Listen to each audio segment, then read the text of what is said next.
Bonjour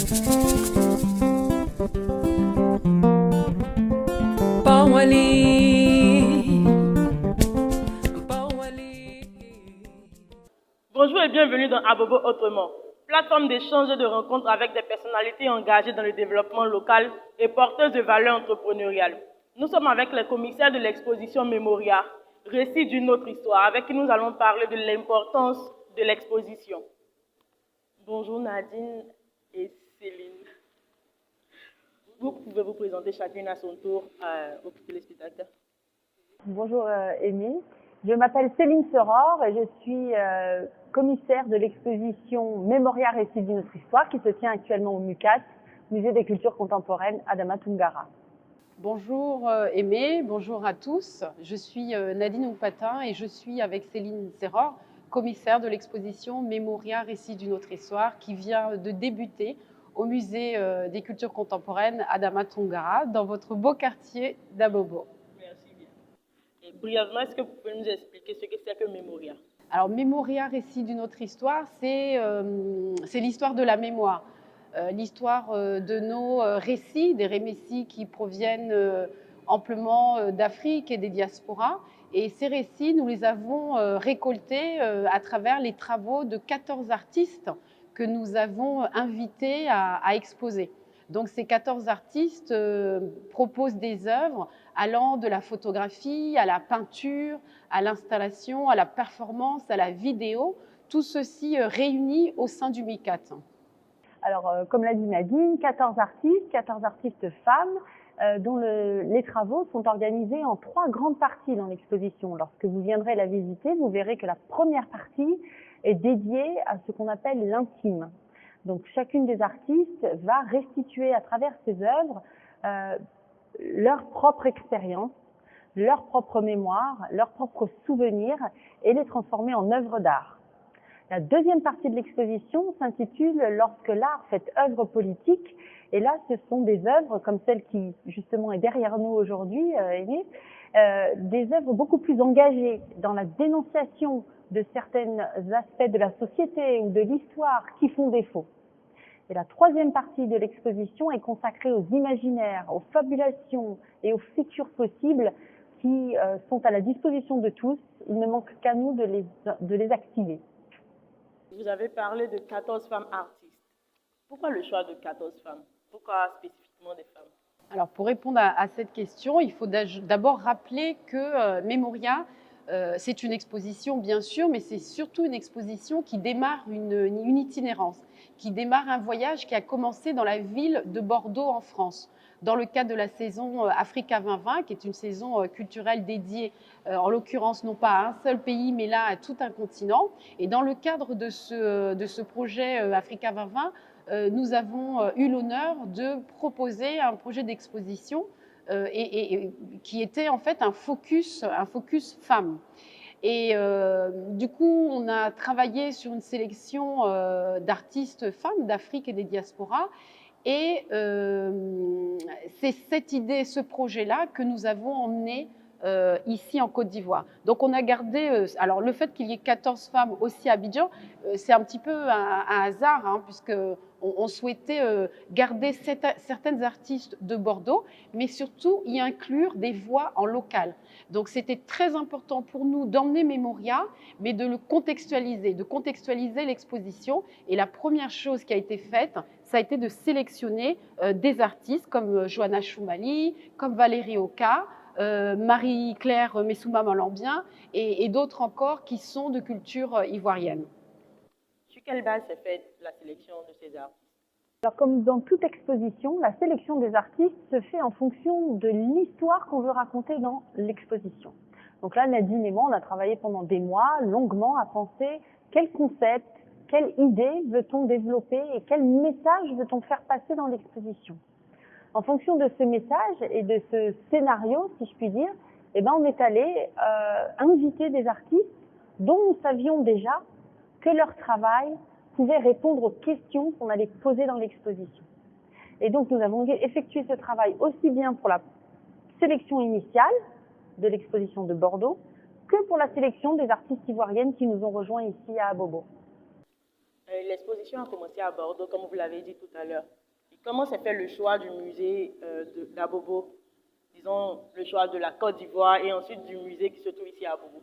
Alors déjà, évidemment, la Côte d'Ivoire, c'est un pays qui est déjà inscrit sur la carte de l'art international parce qu'on a beaucoup d'artistes qui sont ivoiriens. On a aussi des grandes galeries qui se développent à l'international, donc qui ont déjà, comment dirais-je, une influence. Donc, Abidjan est une place forte sur la carte de l'art contemporain, mais c'est vrai qu'il faut rappeler une chose importante, c'est qu'il y a eu une exposition très importante, l'exposition inaugurale du MUCAT, il y a quelques années, c'était en 2019, cette exposition, c'est Prête-moi ton rêve, donc curatée par le professeur Yacouba Konaté.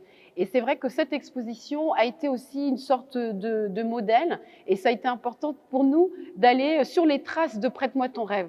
Déjà, où est-ce qu'elle a été montrée? Et c'est dans ce cadre-là, suite à un voyage privé, qu'on a eu l'occasion de visiter le MUCAT, ce fameux musée qui avait déjà accueilli Prête-moi ton rêve. Voilà, donc Memoria est quand même la petite sœur de Prête-moi ton rêve.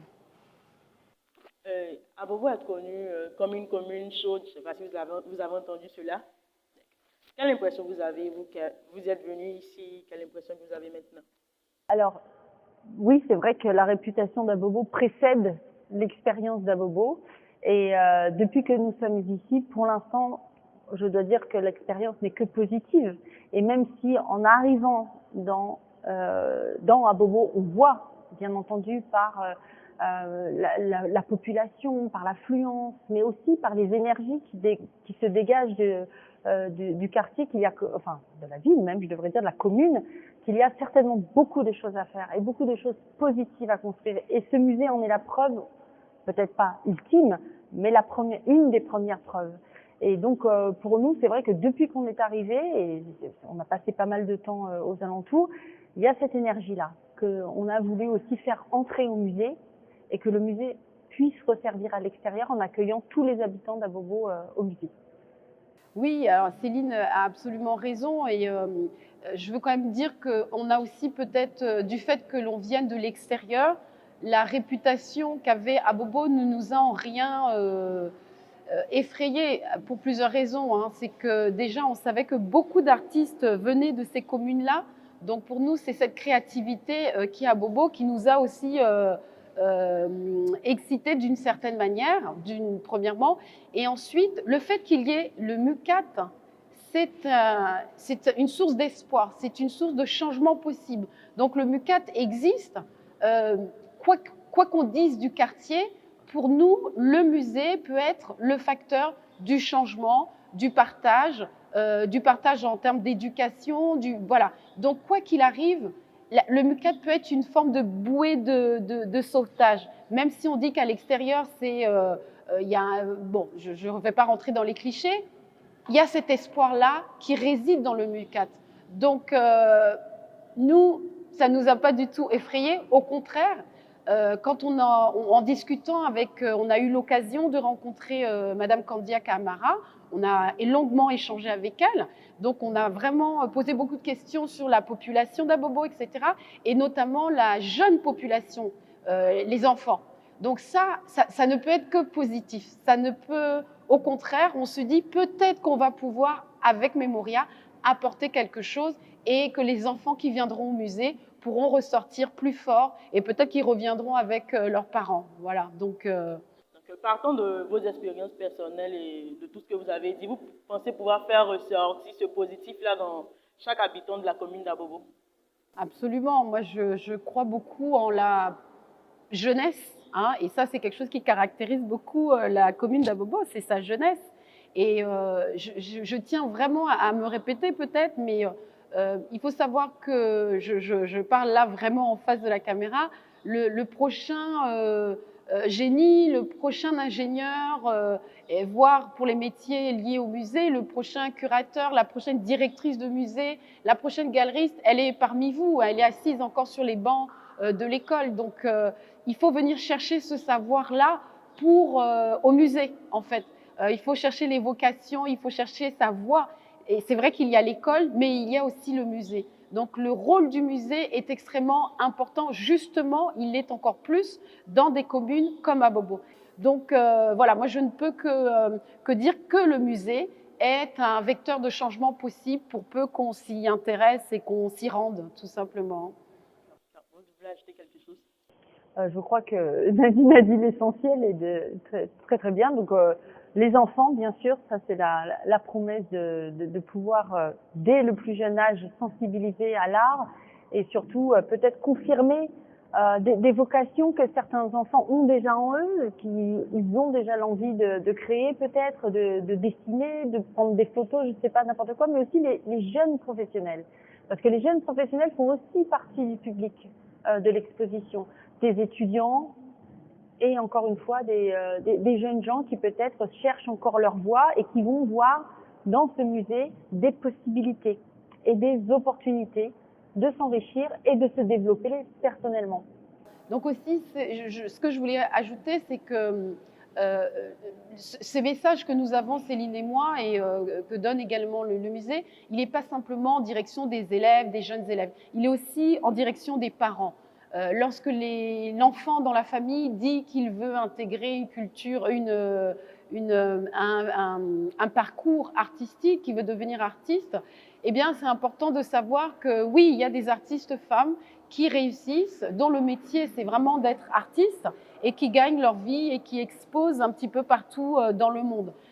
Donc n'ayez pas peur quand vos jeunes enfants, les jeunes filles, les jeunes garçons vous annoncent qu'ils souhaitent embrasser des carrières d'artistes. Comme voilà, quand on vous dit que l'enfant veut être footballeur ou veut être, oui, ce sont des métiers et embrasser une carrière artistique, on peut en vivre et on peut aussi être très fier de son enfant qui veut être artiste. Vous avez parlé de modèles tout à l'heure. Vous pensez pouvoir inclure les photographes, les artistes d'Abobo dans les prochaines expositions qui seront faites? Là, c'est une question un petit peu délicate parce que nous sommes commissaires d'exposition indépendantes et on travaille main dans la main avec les structures des musées. Donc, pour les expositions qui sont en local, enfin qui invitent des acteurs en local, il faut une volonté aussi du musée. Et je sais qu'au MUCAD, c'est une volonté. Donc, c'est le MUCAD qui va pouvoir accueillir en local. Ce que je veux ajouter, c'est que évidemment que les artistes, les photographes, les peintres, les personnes qui font des performances, le MUCAD est leur maison. C'est le lieu où ils vont pouvoir promouvoir leurs travaux. Tout le monde ne peut pas être artiste. Et effectivement, il y a toute une section de métiers qui manque peut-être encore un petit peu. Et nous, en tant que commissaires, ça c'est notre travail, d'aller aussi dans les quartiers, de repérer des jeunes artistes et d'écrire des histoires avec eux. Et ce sont ces histoires que nous allons écrire avec les artistes que nous présentons au musée. Déjà, merci à Céline et Nadine d'avoir accepté notre invitation. Nous sommes déjà à la fin de notre entretien. Vous avez un mot de fin? Un message à porter à la jeunesse? Le message que j'ai à leur porter, bien entendu, c'est de venir visiter l'exposition. Peut-être qu'il est utile de rappeler que le musée est gratuit pour les moins de 18 ans. Donc il n'y a aucune contrainte à avoir. Le musée est ouvert du mardi au dimanche. Et l'équipe de guides conférenciers qui est à disposition également pour des visites guidées est extrêmement compétente. Ils ont étudié de A à Z chaque œuvre et pourront vraiment bien expliquer comment fonctionne le musée, quelles sont les œuvres de l'exposition. Donc j'invite vraiment tout le monde à venir au musée voir Memoria. Pour compléter ce que vient de dire Céline, prenons soin de nos artistes. Ce sont ces personnes qui dédient leur vie à la création, à la culture de leur pays. Il faut qu'ils aient leur place dans la société, il faut qu'on leur rende hommage et il faut surtout qu'on les prenne au sérieux. C'est très important. Ils sont vos représentants, nos représentants à l'extérieur à travers leurs arts. Donc, il faut que dans leur pays même, on prenne soin d'eux, on s'intéresse à ce qu'ils font et qu'on vienne voir les messages. Parce qu'une œuvre d'art, avant d'être un objet esthétique, on aime, on n'aime pas, c'est un message. Qu'est-ce que veut dire l'artiste? Pourquoi est-ce qu'il a fait cette œuvre? C'est ça qu'il faut chercher. C'est cette notion invisible qu'il faut absolument chercher à approcher. Chers Abobolais, Abobolaises, comme vous l'avez entendu, Memoria, c'est sur 2 mois, ici au MUCAD. En attendant, restez connectés sur Abobolais TV. Même canal, même plateforme, même heure. Et surtout, ne l'oubliez pas, le savoir, c'est le pouvoir. À la semaine prochaine.